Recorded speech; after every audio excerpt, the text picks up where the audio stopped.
90% silly mistakes का मतलब ये होता है क्वेश्चंस अच्छे से रीड ना करना, या फिर ऑप्शंस अच्छे से मिस्टेक्स आते हैं। ओएमआर बबलिंग में मिस्टेक हो जाता है, वरना बबल करना था ऑप्शन बी करते। कुछ देर 2 से 3 सेकंड रुक जाओ, कुछ सोचो कि इसका आंसर क्या होगा। जल्दबाजी नहीं करनी है क्वेश्चंस पर। और जैसे कि ये मेरा दिख रहा है, मेरा 2023 का पेपर का फोटो, ये कितना गंदा है, क्योंकि मैंने हर एक छोटा से छोटा मिस्टेक्स को कंट्रोल करने की कोशिश किया था, और मैंने हर एक कैलकुलेशन पेपर में किया हुआ है। हेलो फ्यूचर डॉक्टर्स, क्या हुआ?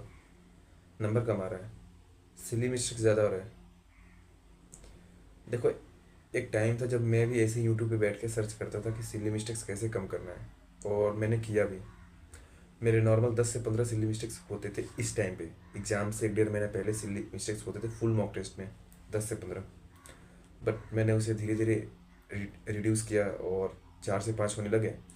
एंड फाइनली जब नीट में मैंने एग्ज़ाम दिया 2023 में, तो 4 सिली मिस्टेक्स फिर भी हो गए। तो कुल मिला के बात ये है ना कि सिली मिस्टेक्स एक ऐसी बीमारी है ना जिसे तुम कभी ख़त्म नहीं कर सकते, बस इसे तुम कम कर सकते हो।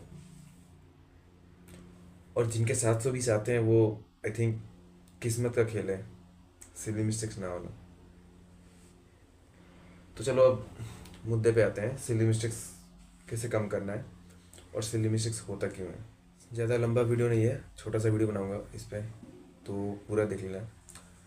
तो देखो यार, सिली मिस्टेक्स जो है ना, 90% सिली मिस्टेक्स का मतलब ही होता है क्वेश्चंस अच्छे से रीड ना करना, या फिर ऑप्शंस अच्छे से रीड ना करना, जल्दबाजी। 90% सिली मिस्टेक्स यही है।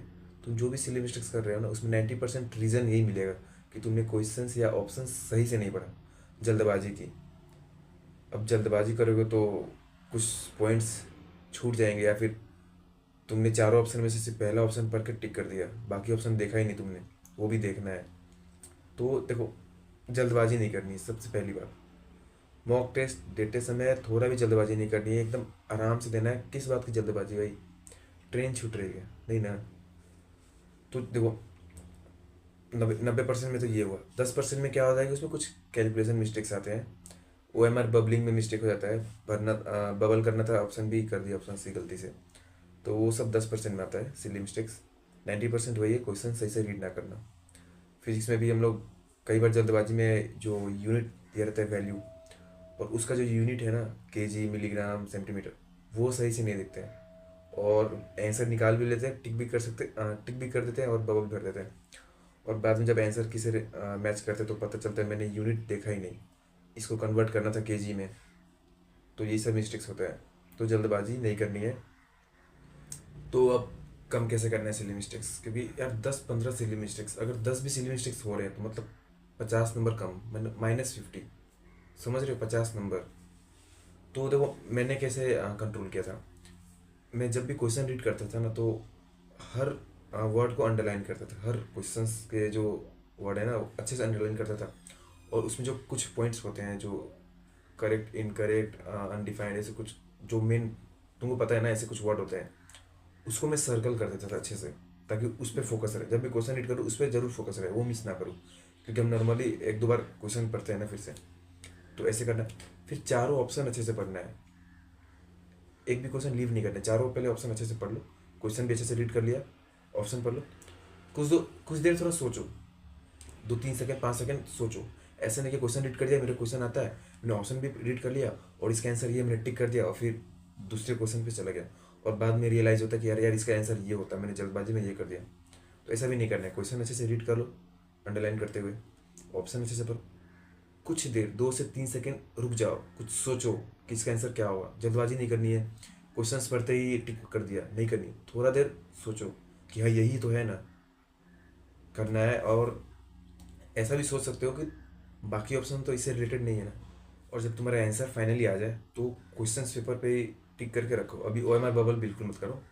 बहुत बच्चे होते हैं ना कि क्वेश्चन सॉल्व कर लिया O M R bubble, question solve कर लिया O M R bubble. I think ऐसा नहीं करो, पहले क्वेश्चन पेपर पे ही आंसर टिक करते जाओ। तो ऐसे करो ताकि जो भी तुम रीडिंग मिस्टेक्स कर रहे हो ना, वो मिस्टेक्स काफ़ी कम हो जाएगा। ये ट्राई करना। एंड जैसे फिजिक्स में अब जो न्यूमेरिकल्स बेस्ड होते हैं, तो उसमें जो वैल्यू होता है, यूनिट होता है, उसको भी अच्छे से अंडरलाइन कर लो। लेकिन अंडरलाइन तो कर लो ही, लेकिन मैं तो बोलूँगा साइड में लिख लो। क्वेश्चंस के साइड में लिख लो क्या क्या दिया हुआ है, अच्छे से लिख लो, और यूनिट के साथ। और अगर देखो मिलीग्राम में दिया है, तो लगे हाथ क्वेश्चन के बगल में मास को केजी में कन्वर्ट करके लिख ही लो।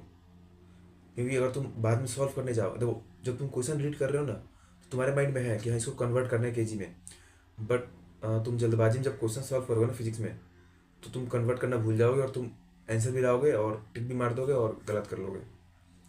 तो जब क्वेश्चन रीड कर रहे हो तो लगे हाथ बगल में उसको केजी में कन्वर्ट करके लिख ही लो बगल में, तब तुम कैलकुलेट करना, फिजिक्स में स्पेशली बता रहा हूँ मैं। तो इस तरह तुम्हारा वो क्वेश्चन रीडिंग जो मिस्टेक्स है वो कम होगा। एंड एक कैलकुलेशन मिस्टेक्स जो होता है वो भी काफ़ी बच्चे करते हैं, मैंने भी किया था कैलकुलेशन मिस्टेक्स।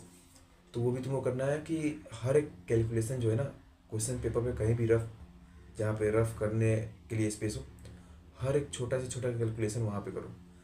जल्दबाजी नहीं करनी है, अभी बता रहा हूँ, आराम से कैलकुलेट करो हर एक छोटा से छोटा। काफ़ी बार होता है कि हम लोग छोटा सा कैलकुलेशन भी मिस्टेक्स कर देते हैं, वही सिली मिस्टेक्स हो जाता है, तो वो नहीं करनी है।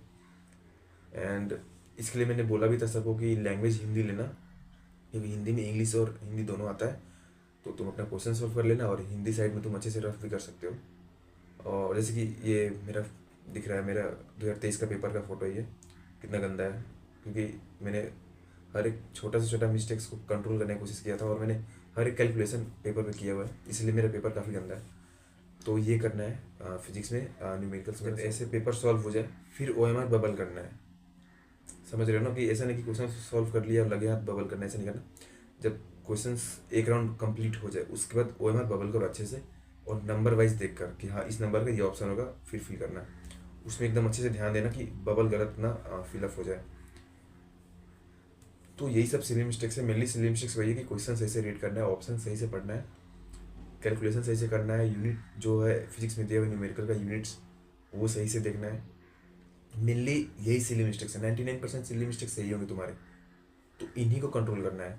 और एक काम तो और तुम और ये कर सकते हो, जब भी तुम क्वेश्चन सॉल्व कर रहे हो, जैसे कि मैंने क्वेश्चन नंबर 1 सॉल्व कर लिया, अब मैं 2 पे गया, तो 2 पे सॉल्व करने से पहले एक बार माइंड में रिमाइंड कराओ खुद को कि जल्दबाजी नहीं करनी है, क्वेश्चन अच्छे से पढ़ना है, बस एक बार बोलना है जल्दबाजी नहीं करनी है, क्वेश्चन अच्छे से पढ़ना है, फिर क्वेश्चन सॉल्व करो। फिर सेकेंड नंबर क्वेश्चन सॉल्व हो गया, फिर थर्ड पे जाओ। अब थर्ड पे जाने से पहले फिर एक बार बोलो जल्दबाजी नहीं करनी है, क्वेश्चन सॉल्व, जल्दबाजी नहीं करनी है, क्वेश्चन अच्छे से पढ़ना है। 2 सेकेंड लगेगा बोलने में, पर तो हर जब भी किसी भी क्वेश्चन पे जाओ ना, तो क्वेश्चन सॉल्व करने से पहले एक बार रिमाइंड करो खुद को कि जल्दबाजी नहीं करनी है, क्वेश्चन अच्छे से पढ़ना है। ऐसे क्या होगा ना, तुम्हारे माइंड में रहेगा कि क्वेश्चन अच्छे से पढ़ना है, जल्दबाजी नहीं करनी है। तो ये भी तुम ट्राई कर सकते हो, इससे भी आई थिंक काफ़ी मिस्टेक्स कम हो जाएगा। तो कुल मिला के यही बात है कि जल्दबाजी नहीं करनी है, बहुत बार बोल दिया मैंने जल्दबाजी नहीं करनी है, लेकिन यही फैक्ट है। आराम से पेपर देना है, एकदम कूल माइंड होके, कोई एंजाइटी कोई प्रेशर नहीं लेना है। जितना माइंड फ्री रहेगा ना, फ्रेश रहेगा ना, उतना ही सिली मिस्टेक्स कम होगा, उतना ही तुमको ज़्यादा वहाँ पे जो एग्जामिनेशन हॉल में ना ज़्यादा रिकैप होगा कि तुमने क्या क्या पढ़ा है। तो यही सब है। एंड और कुछ बताने वाला था, पेपर कैसे अटेम्प्ट करना, सबसे बेस्ट तरीका है round wise, round 1, round 2, round 3, round wise paper solve करो। राउंड 1 में ऐसे क्वेश्चंस बनाओ जो क्वेश्चंस बिल्कुल देख कर लग रहा है तुमसे बन जाएगा, और जो क्वेश्चन तुमसे नहीं बन रहा है या फिर देख कर तुमको लग रहा है इसमें टाइम लगने वाला है, तो उस क्वेश्चन के लिए तुम क्या कर सकते हो, सेकेंड राउंड के लिए तुम रख सकते हो कि मैं इसको बाद में करूँगा। तो फर्स्ट राउंड में सिर्फ इजी क्वेश्चन जो देख कर ही पता चल रहा है बन जाने वाला है, तो बनाओ। टाइम वेस्ट नहीं करना कि क्वेश्चन नहीं बना तो वहीं पे 2 मिनट 3 मिनट दे दिए, ऐसा नहीं करना। लग रहा है कि क्वेश्चन में टाइम लगने वाला है, इसको छोड़ दो सेकेंड राउंड के लिए। अब फिर सेकेंड राउंड में जाओ, अब उसमें जिसमें टाइम लगने वाला था, जो क्वेश्चन तुमसे बनने वाला है उस क्वेश्चन को बनाओ, टाइम लगे तो लगे। और जो क्वेश्चन तुमसे बिल्कुल बनने वाला ही नहीं आता है, उसको छोड़ दो थर्ड राउंड के लिए। फिर थर्ड राउंड में आओ, अब थर्ड राउंड में आता है तो आई थिंक मैक्सिमम 10 क्वेश्चन तो बचे होंगे जो तुमको नहीं आते होंगे, मान लो। अब कई बार होता है नहीं, जो क्वेश्चन तुमको फर्स्ट राउंड में नहीं बनता है वो पता नहीं थर्ड राउंड में ऑटोमेटिकली बन जाता है, याद आ जाता है। तो ऐसा भी होता है, इसीलिए बोल रहा हूँ। थर्ड राउंड में जो क्वेश्चन तुमने नहीं बनाया ट्राई करो, बन गया तो बन गया, नहीं बना तब तुक्का लगाओ। मैं तो बोलता हूँ सबको तुक्का लगाओ। अगर जैसे कि 10 क्वेश्चन तुमको नहीं आया, 10 क्वेश्चन में भी थोड़ा तो नॉलेज होगा ही ना, 50-50 तो होगा ही ना, तो उस पर तुक्का लगाओ। 10 में से अगर 3 भी सही हुआ ना, तो ओवरऑल तुम्हारा +4 मार्क्स आएगा, लॉस तो कोई होना नहीं है। अगर तुमने 10 क्वेश्चन छोड़ दिया तो 0 नंबर आएगा, और अगर तुमने 10 में तुक्का लगा दिया और 10 में से 3 सही हो गया ना, तो +4 नंबर आएगा, मतलब कि तुम प्रॉफिट में ही जाओगे, और 4 नंबर से काफ़ी ज़्यादा रैंक में डिफरेंस आने वाला है। अगर 10 में 4 क्वेश्चन सही हो गया, शायद मे भी हो जाए, अच्छी बात है। अगर 10 में से 4 हो गया तो +8 नंबर पॉजिटिव में आएगा, तो और अच्छी बात है। और 10 में से अगर 2 सही हुआ ना, तब कोई तुम्हारा लॉस नहीं हो रहा है, और 10 में से 2 सही हो जाना चाहिए, 10 में से सही 2 तुक्का लगा रहे हो, लेकिन तुक्का उसी में लगाना जिसमें तुमको लगता हो 50-50 कुछ, जिसमें बिल्कुल आता ही नहीं है ना मत लगाना तुक्का वाला, छोड़ देना। तो बस यही सब, ज़्यादा लंबा वीडियो नहीं है, यही सब बताना था कि कैसे तुमको अच्छे से करना है, जल्दबाजी नहीं करनी है, एकदम कूल माइंडेड होकर एग्जाम देना है।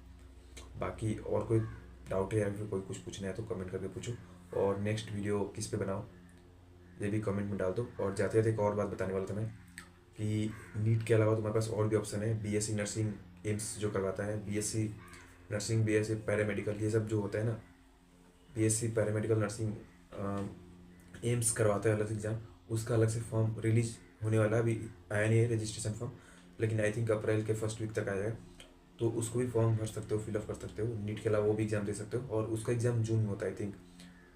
तो यही बताने वाला था कि नीट के अलावा तुम्हारे पास वो भी ऑप्शन है, अगर तुमको लग रहा है नीट नहीं निकलने वाला है तो उसका जो रजिस्ट्रेशन फॉर्म आएगा उसको फिलअप कर दो, और उसमें भी काफ़ी अच्छा स्कोप है, मतलब कि something is better than nothing, तो उसको भी फिलअप कर देना।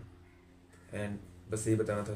तो चलो अब जगह पढ़ाई करो, एंड कोई और डाउट हो तो कमेंट करके बताओ, और जिसने सब्सक्राइब नहीं किया कर दो, प्लीज़ कर दो। 20,000 सब्सक्राइबर जल्दी होने वाले हैं, तो नहीं किया तो कर दो, बस यही चाहता हूँ और कुछ नहीं।